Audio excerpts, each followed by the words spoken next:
Imagine waking up in a room. The furniture is familiar. The pictures on the wall are yours. But something feels wrong.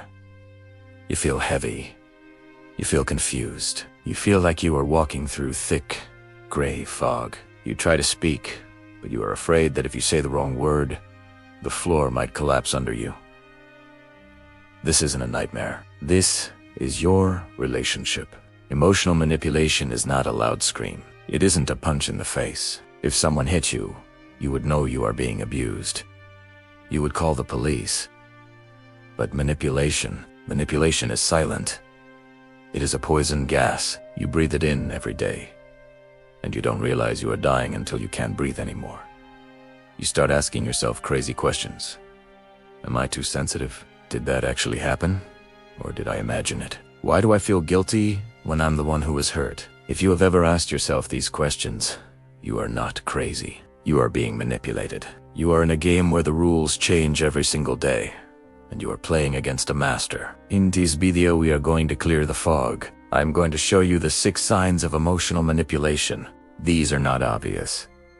These are subtle. By the end of this video, you will look at your relationship, your friendship, or even your family. And for the first time, you will see the strings attached to your hands. Let's cut those strings. The first sign is the most addictive. I call it the Jekyll Hyde effect. Let's look at a story. Imagine a guy named Mark.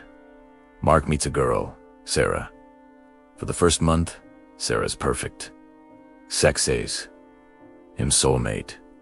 She texts him 50 times a day. She makes him feel like a king. Mark feels high. His brain is flooded with dopamine. He thinks, this is it. I've found the one. But then, Tuesday comes. Mark says something small. Maybe he forgets to buy milk. Suddenly, Sarah changes. Her eyes go cold. She stops talking. She looks at him with pure disgust. Mark is terrified. He panics. He apologizes. He begs. He tries to fix it. For 2 days, she treats him like garbage. And then, just as suddenly, she smiles again. She hugs him. She says, I love you, silly. The psychology. Why does Mark stay? Why doesn't he leave? Because of intermittent reinforcement. If Sarah was mean all the time, Mark would leave. But because she is mean sometimes, and nice sometimes, Mark becomes addicted to the nice moments.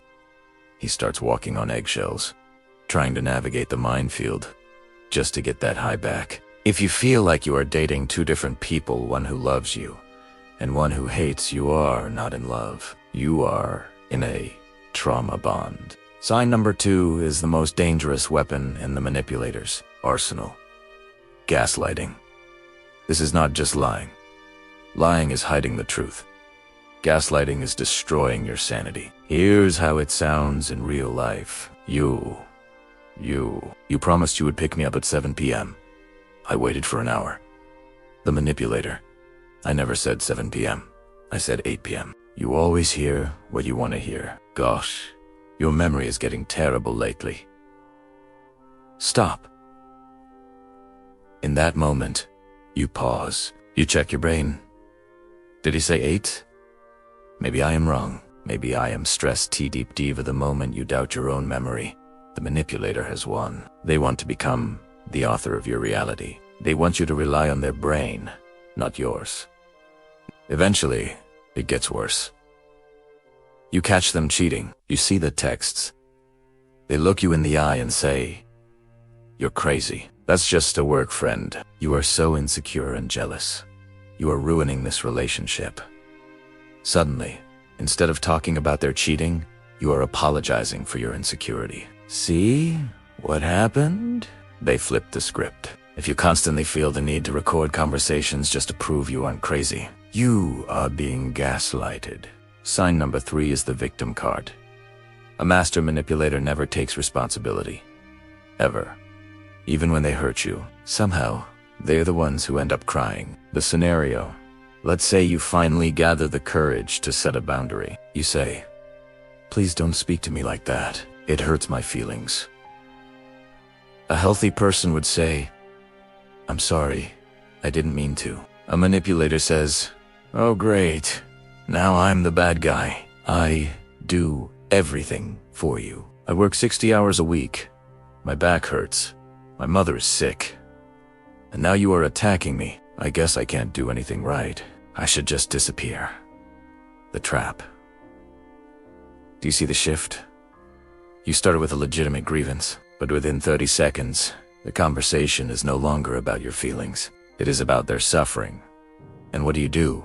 You feel guilty. You end up comforting them for hurting you. No, baby, don't say that. You aren't a bad guy. I'm sorry I brought it up. This is emotional hijacking. They use their pain as a shield to avoid accountability. They weaponize your empathy against you.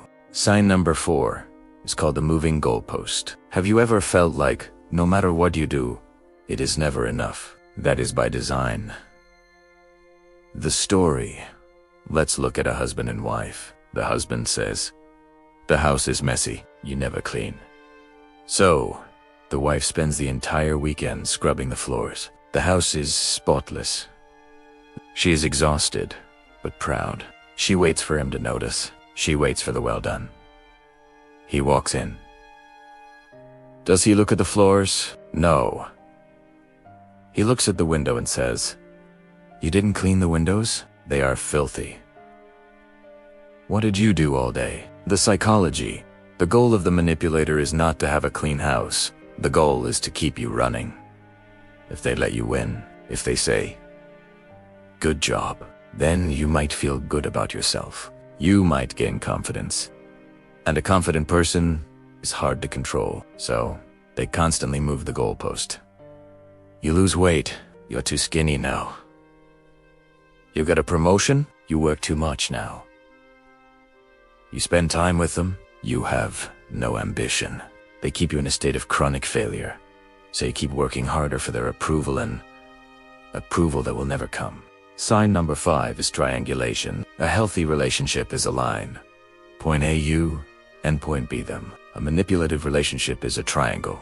They bring in a third person to destabilize you. This third person doesn't even have to be physically present. Take on, be a phantom. The dialogue.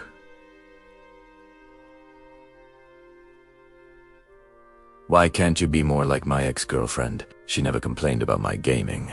My mother agrees with me. She thinks you're being unreasonable. Everyone at the party thought you were acting weird. Deep. Why do they do this? They are creating a majority vote. If it's just you versus him, you might win the argument. But if it's you versus him, plus his mom, plus his ex, plus everyone, you lose. They make you feel isolated. They make you feel like the whole world agrees with them and you are the odd one out. It destroys your confidence. You start thinking, if everyone else thinks I'm wrong, maybe I am. But the truth, everyone probably didn't say anything. It's a fabrication to break your spirit. And finally, sign number 6. The most cruel of them all, the silent treatment.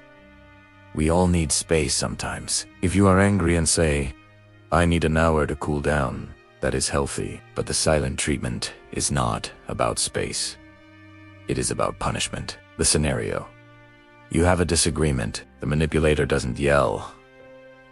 They don't hit. They simply vanish. They live in the same house as you, but they look right through you. You ask, do you want dinner? Silence. You ask, are we okay? Silence. They treat you like a ghost. They make you feel invisible. The psychological torture. In our primal brain, being ignored by the tribe meant death. When someone ignores you, it triggers the same part of the brain as physical pain. They're forcing you into a state of panic. Eventually, you can't take the silence anymore. You break. You go to them and say, I'm sorry. I'm sorry for whatever I did. Please, just talk to me. And that is the victory.